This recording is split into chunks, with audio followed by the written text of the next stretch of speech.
आज की तारीख 1 अक्टूबर 2025 दिन बुधवार। आज आश्विन महीने के शुक्ल पक्ष की नवमी है जो शाम 7:01 तक रहेगी। इसके बाद दशमी तिथि शुरू हो जाएगी। तो चलिए शुरू करते हैं आज की 15 बड़ी खबरों को। एशिया कप पर कांग्रेस की चुप्पी। एशिया कप में पाकिस्तान को हराकर भारत ने शानदार जीत दर्ज की। पूरे देश में खिलाड़ियों की जमकर तारीफ हो रही है, लेकिन कांग्रेस पार्टी इस जीत पर चुप रही। ना तो पार्टी की ओर से कोई औपचारिक बधाई दी गई और ना ही राहुल गांधी ने सोशल मीडिया पर कोई पोस्ट किया। इससे लोगों ने सवाल उठाने शुरू कर दिए। हालांकि कुछ कांग्रेस नेताओं ने खिलाड़ियों की तारीफ की। उन्होंने कहा कि ये जीत भारत का मान सम्मान बढ़ाती है। खिलाड़ियों के शानदार व्यवहार की सराहना की गई, लेकिन पार्टी स्तर पर प्रतिक्रिया न आना चर्चा का विषय बन गया।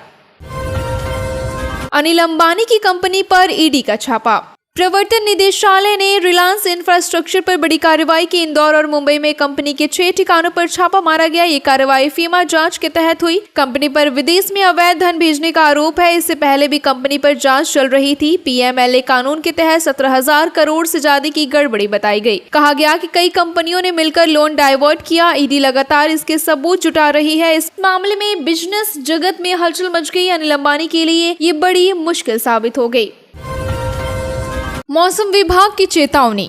भारत मौसम विभाग ने अलर्ट जारी किया। अरब सागर और बंगाल की खाड़ी में कम दबाव बने हैं। इसके कारण कई राज्यों में भारी बारिश की संभावना है। तेज हवाएं, समुद्री लहरें उठ सकती हैं। सौराष्ट्र और कच्छ में सिस्टम ज्यादा एक्टिव बताया गया। ये अगले 12 घंटों में तेज हो सकता है। गुजरात तट और कच्छ में तेज हवाओं का खतरा है। 3 अक्टूबर तक 40 से 60 किमी की रफ्तार वाली हवाएं चल सकती हैं। मछुआरों को समुद्र में न जाने की सख्त हिदायत दी गई। मानसून की वापसी फिलहाल रुक गई है।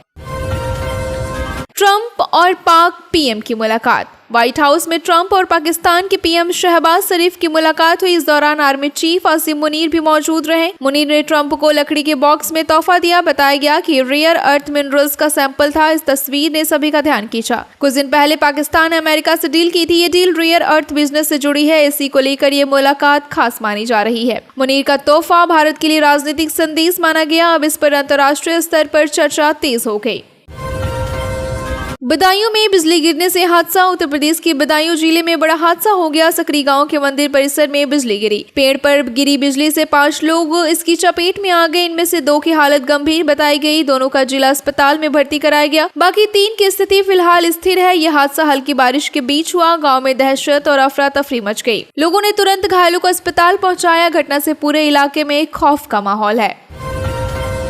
यूपी में दलित वोट बैंक पर सियासत। उत्तर प्रदेश की राजनीतिक में दलित वोट अहम है। हर चुनाव में पार्टियां इस वर्ग को लुभाने की कोशिश करती हैं। ये वोट बैंक कभी एक तरफा किसी के पास नहीं गया। 2022 विधानसभा चुनाव में भाजपा को फायदा हुआ। फ्री राशन योजना ने दलित वोटरों को आकर्षित किया, लेकिन 2024 लोकसभा में हालत बदल गए। इंडिया गठबंधन ने संविधान और आरक्षण मुद्दा उठाया। इससे दलित वोटरों का रुझान विपक्ष की ओर गया और विधानसभा चुनाव में नया मुद्दा खड़ा करने की तैयारी है। इस बार वोट चोरी का मुद्दा गरमाने की योजना है।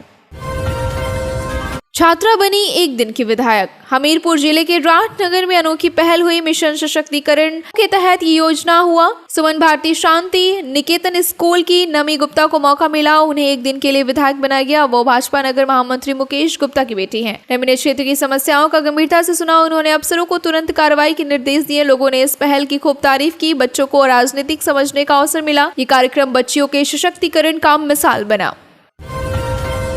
बदमाश और पुलिस में मुठभेड़। बरेली जिले में पुलिस को बड़ी सफलता मिली। सूचना मिली कि आरोपी हारून बाइक के साथ खड़ा था। ये श्यामगंज पुल के पास देखा गया। पुलिस टीम तुरंत मौके पर पहुंच गई। पुलिस को देखकर आरोपी भागने लगा। उसने भागते भागते पुलिस पर फायरिंग कर दी। जवाब में पुलिस ने भी गोली चलाई। बदमाश के पैर पे गोली लगी। वो गिर पड़ा और पुलिस ने पकड़ लिया। अब उससे पूछताछ की जा रही है।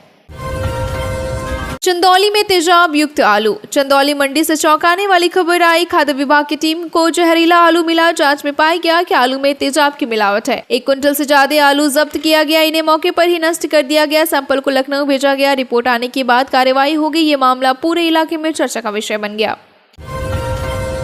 छोटी बचत योजनाओं की ब्याज दरें। सरकार ने नई ब्याज दरों का ऐलान किया। ये अक्टूबर से दिसंबर 2025 तक लागू होंगे। ये दरें पोस्ट ऑफिस बचत योजनाओं पर लागू होंगे। इसमें पीपीएफ, SCSS, NSC जैसी योजनाएं शामिल होंगी। किसान विकास पत्र और सुकन्या योजना भी इसमें आती है। इस योजना से आम लोग निवेश कर सकते हैं। ये ज्यादातर पोस्ट ऑफिस और बैंक से चलती है। ब्याज दरें हर 3 महीने बाद तय होती है। सरकार इसे बाजार हालत देखकर तय करती है। कांग्रेस की दुविधा पर सवाल। एशिया कप की जीत पर कांग्रेस की खामोशी रही। लोगों ने पूछा कि पार्टी ने क्यों बधाई नहीं दी। राहुल गांधी ने भी कोई पोस्ट नहीं किया। कुछ नेताओं ने जरूरी खिलाड़ियों की तारीफ की। उन्होंने इस देश के लिए गौरव बताया। खिलाड़ियों के खेल और व्यवहार को सराहा गया, लेकिन पार्टी का आधिकारिक बयान नहीं आया। इससे कांग्रेस की सोच पर सवाल उठे। कहा जा रहा है कि पार्टी दुविधा में है। मामला सोशल मीडिया पर चर्चा का विषय बन गया।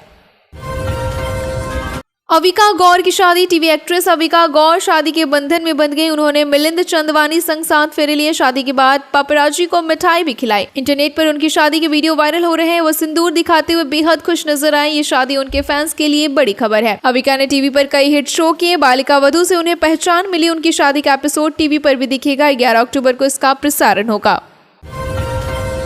डोंबिवली में सांप की काटने से मौत। मुंबई से जुड़ा दर्दनाक हादसा सामने आया। डोंबिवली में 3 साल की बच्ची को सांप ने काट लिया। बच्ची अपनी मौसी के साथ सो रही थी। सांप के डसने से वो रोने लगी। मौसी ने उसे मां के पास भेज दिया। कुछ देर बाद सांप ने मौसी को भी काट लिया। फिर पता चला कि पहले बच्ची को डसा गया था। बच्ची की मौत हो गई और घर में मातम छा गया। परिवार व पड़ोसी सदमे में है। इलाके में दहशत का माहौल बना हुआ है। श्रीलंका में वेज फूड की दिक्कत। ट्रैवलर ने श्रीलंका यात्रा का अनुभव साझा किया। उन्होंने बताया कि वहाँ वेजिटेरियन फूड मुश्किल से मिलता है। भारत के बाहर शाकाहारी खाना कम मिलता है। जो लोग वेज हैं उन्हें परेशानी होती है। श्रीलंका में उन्हें सिर्फ स्नैक्स और पैक्ड फूड मिले। खाने की वजह से उनका ट्रिप मुश्किल हुआ। उन्होंने कहा कि बाकी लोग ऐसी गलती ना करें। श्रीलंका जाने से पहले तैयारी कर लें। खाने का प्लान बनाकर ही ट्रिप करें, वरना पूरा आनंद खराब हो सकता है।